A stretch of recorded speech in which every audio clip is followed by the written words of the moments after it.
नमस्कार, खबरों की दुनिया में 9 टाइम्स आपका स्वागत करता है। उत्तर प्रदेश मतदान का तीसरा चरण आज कानपुर से शुरू हो चुका है।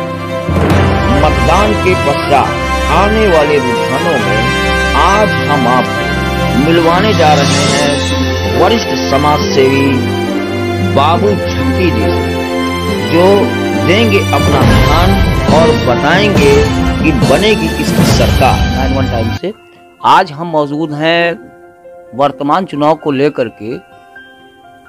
अभी हाल में सपा में सदस्यता ग्रहण करने वाले बाबू झक्की जी, जो एक बहुत बड़े समाज सेवी हैं और शहर के अंदर अपना एक अलग पहचान, अलग नाम लेकर के सपा में इन्होंने सदस्यता ग्रहण करी है।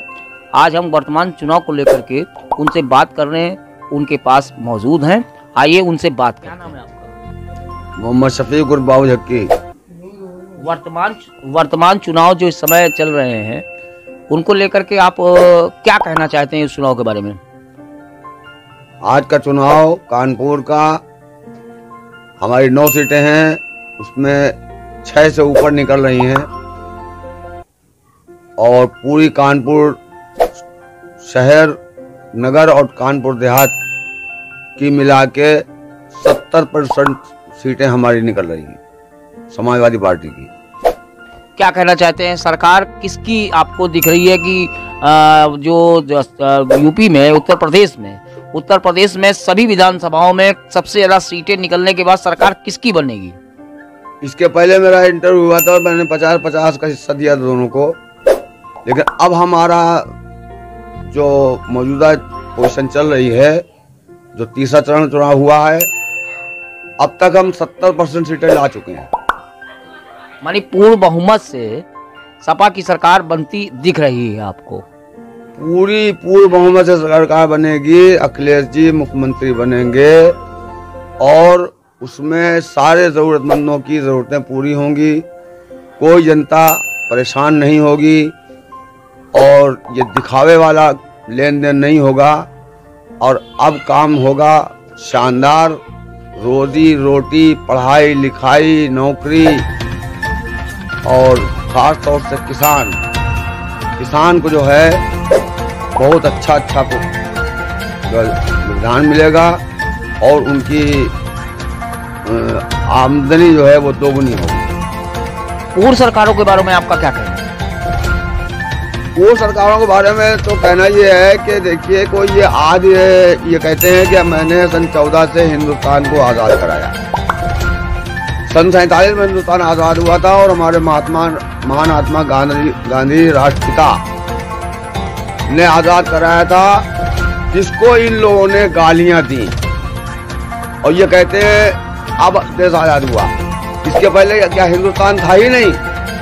हिंदुस्तान था, मौलाना अशफाक थे और तुम्हारे वीर बहादुर, अरे वल्लभ भाई पटेल थे और भगत सिंह थे। इन लोगों ने सबने मिलकर आज़ादी का नारा दिया। जब तक हम लोग एक नहीं होंगे तब तक हमारा देश उच्च कोर्ट पे नहीं जा पाएगा।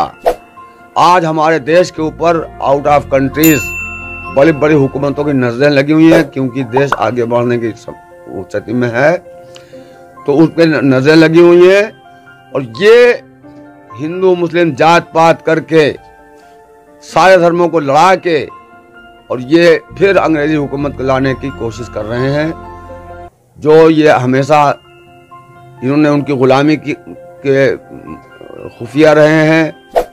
ये आरएसएस के लोग उसी को ही चाहते हैं। फिर रह गई मुसलमान की बात, तो मैं उस पर एक गीत पढ़ता हूं। हिंद एक प्यार है, इस प्यार का पैगाम न जाने देंगे। हिंद एक प्यार है, इस प्यार का पैगाम न जाने देंगे।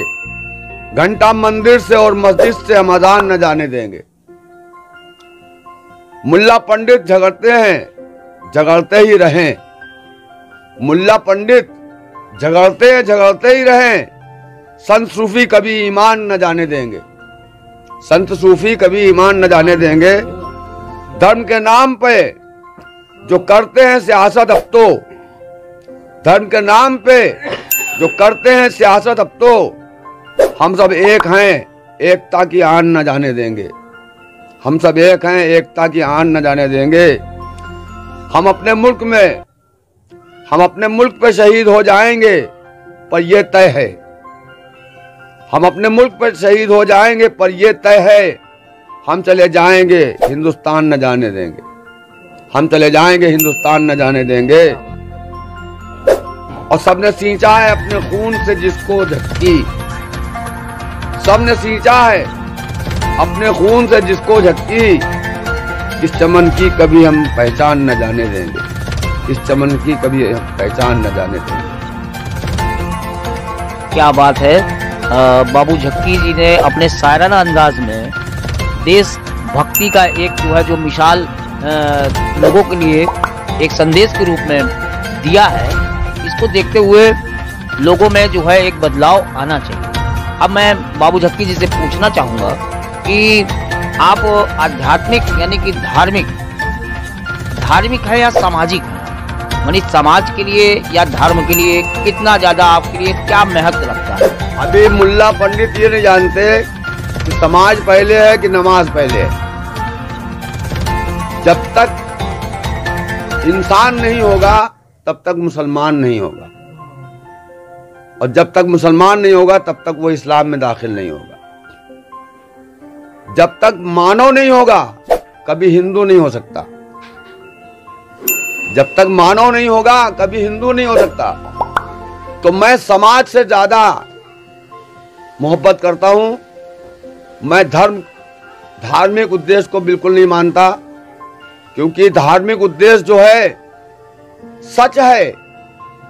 राम की दी हुई शिक्षाएं सच हैं, नबी की दी हुई शिक्षाएं सच हैं, लेकिन ना आज कोई नबी की मान रहा है, ना कोई राम की मान रहा है। राम को मान रहा है, नबी को मान रहा है, लेकिन न नबी की मान रहा है, न राम को मान रहा है। इसलिए मैं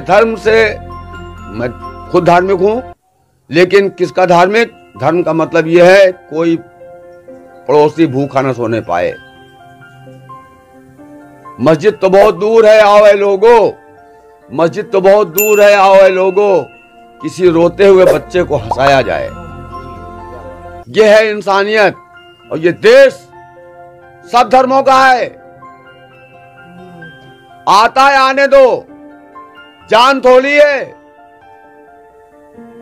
अरे ये मेरा घर है, दुकान थोड़ी है।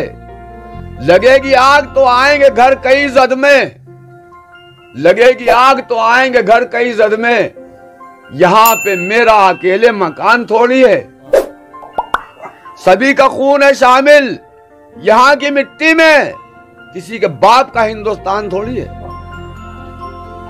क्या बात है। कवि और शायर अपनी बात, अपनी जो शायरी और कवियों के द्वारा लोगों को बीच में रखते हैं, इनकी कोई मिसाल नहीं होती। अब मैं इनकी शायरियों में या शायराना अंदाज में इनसे चाहूँगा कि अपनी कोई कविता जो इन्होंने अभी हाल में ही लिखी हो या इनको बहुत पसंद हो, उसको मैं चाहूँगा कि ये हमारे जो है जो दर्शक हैं, दर्शकों को सुनाए, ताकि जो है उनको कोई ना कोई संदेश मिले, क्योंकि इनकी कविताओं में संदेश शांत संदेशा घर घर में पहुंचाना है। शांतूत का शांत संदेशा घर घर में पहुंचाना है। शांति भंग होने ना पाए, शांत ही समझाना है, क्योंकि शांत कुरान सिखाता है, शांत सिखाती गीता है। शांत से ही हम लोगों ने अपने देश को जीता है। उसी शांत जीत का डंका देश में अपने बजाना है। शांति भंग होने ना पाए, शांत से ही समझा। तो ये थे हमारे बीच में समाज सेवक और अब वर्तमान में सपा कार्यकारिणी में सदस्य भी हैं बाबू झक्की जी।